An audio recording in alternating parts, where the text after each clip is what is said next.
नेपाल की पहली innovation company या फिर ऐसे कहें कि नेपाल का पहला स्वदेशी बाइक लॉन्च करने वाली कंपनी यात्री मोटरसाइकिल पहले कहीं न कहीं सरकार के पिछले रूल और रेगुलेशन के कारण जूझ रही थी। अब यहाँ पे इसी को लेकर एक खुशी की खबर आई तो दूसरा दुख यहाँ पे नेपाल की इस कंपनी के सामने देखने को मिला। तो हम आसानी से कह सकते हैं कि ये दुख काहे पीछा नहीं छोड़ते हुए। नमस्कार, मैं पीएम डीएनए सिंह और आप देख रहे हैं कमाल यार। इस वक्त यहाँ पे हम बात करने वाले हैं कि एक्चुअल में जो यात्री मोटरसाइकिल है उनके लिए खुशी की खबर सरकार की तरफ से तो आई, लेकिन उसके बाद कहीं न कहीं अब एक फॉल्ट के चलते हुए यात्री के लिए कहीं न कहीं और चिंता के सबब बनते जा रहे हैं।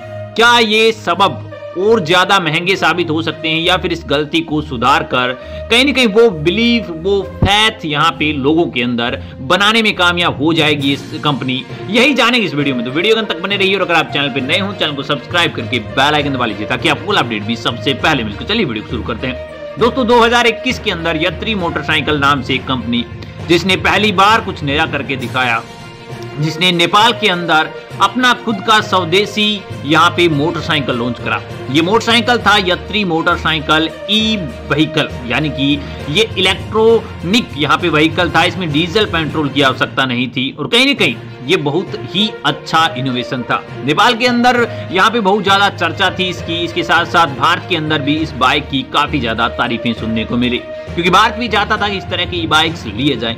उस समय कुछ ऐसा लग रहा था कि यात्री बहुत ज्यादा फेमस होने वाला है, क्योंकि विदेशों में चर्चा हो रही है, यहाँ तक कि नेपाल में बहुत ज्यादा लोग एक्साइटेड भी हो रहे हैं। तो कहने का मतलब ये था कि नेपाल की ये कंपनी काफी ज्यादा बड़ा वर्क कर सकती है विदेशों के अंदर भी।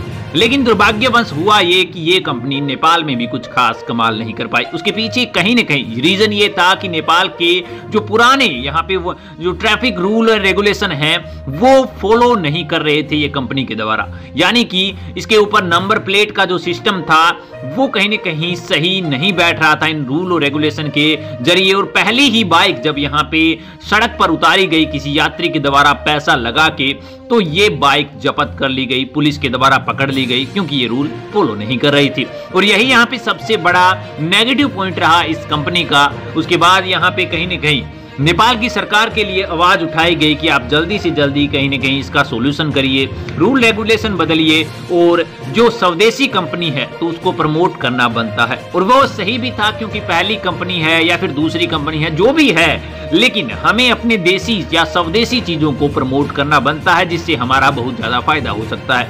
नेपाल सरकार ने भी कुछ ऐसा ही किया, इनकी नंबर प्लेट्स को पंजीकरण करने के लिए अलाउ कर दिया। तो यहाँ पे ये बहुत ही बड़ी खुशी की खबर थी। अब यहाँ पे यात्री ने एक नया मॉडल जारी करा।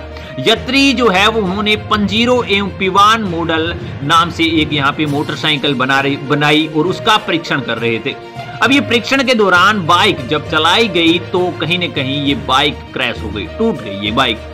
अब ये सबसे बड़ी समस्या हो गई। पहले जहां लोग इस बात से डरते थे कि ये बाइक लेने का फायदा ही क्या है जब सड़क पर नहीं उतारी जा सकती, अब कहीं न कहीं लोगों के अंदर डर ये हो गया कि ये बाइक लेने का फायदा क्या है जब ये बाइक चल ही नहीं पा रही, ये टूट रही है। लेकिन इसमें भी घबराने की बात नहीं है। हो सकता है कि ये कंपनी इस चीज को भी फैक्टफुली समझ सके, क्योंकि ये जो बाइक यहाँ पे टूटी है वो बाइक बाजार के अंदर नहीं आई है। एक्चुअल में ये बाइक अभी तक परीक्षण के अंदर चल रही है और परीक्षण के अंदर सही होना, गलत होना, दोनों ही चीजें पॉसिबल होता है। किसी मॉडल का सही होना बहुत ज्यादा यहाँ पे वैल्यूएबल रहता है, वहीं पे किसी मॉडल का खराब होना कंपनी के लिए जरूर नुकसान का सबब है। लेकिन इससे यहाँ पे मुझे नहीं लगता कि जो पब्लिक है उसके अंदर ज्यादा कुछ इफेक्ट पड़ेगा। हाँ जरूर है, कुछ यहाँ पे सोशल मीडिया के ऊपर ये बाइक का जो फोटो डला हुआ है उसके ऊपर नेगेटिव इंपैक्ट जरूर पड़ेगा, लेकिन कहीं न कहीं जो कंपनी है उसने आसानी से इसे स्वीकार किया है कि ये परीक्षण के दौरान जो फॉल्ट आया है उसे सुधारने की कोशिश करेगी। यहाँ पे अगर बात करें दोस्तों, टेस्टिंग के दौरान पैसेंजर मोटरसाइकिल का चेसिस टूट गया। कंपनी ने दावा किया कि परीक्षण के दौरान ऐसा तब हुआ जब यहाँ पे यात्री की सीट बुलेट टूटने की तस्वीर सोशल मीडिया पर वायरल हुई। अगर बात करें दोस्तों मोटरसाइकिल की चेचिस में एक समस्या देखी गई है और जो कि एक बार चार्ज करने के बाद यहाँ पे 110 किलोमीटर तक चल सकती है, ऐसा उन्होंने दावा किया था। लेकिन ये 110 किलोमीटर चलने का दावा कहीं न कहीं ठीक भी लग रहा था और आसानी से ये चल भी सकती है। नेपाल में बने यात्री को हाल ही के अंदर नंबर प्लेट पंजीकरण भी मिल चुका है, जो कि उनके लिए सबसे बड़ी खुशी की खबर है। यात्री ने नोटिस निकालने के बाद कहा कि चेचिस के साथ जो भी समस्या आई है उसके संदर्भ में कंपनी पूरा यहाँ पे जोर लगाएगी, सोचेगी और इसके साथ साथ कहीं न कहीं हम मानते हैं कि इंजीनियर से गलती हुई है तो इस गलती को सुधारा भी जाएगा।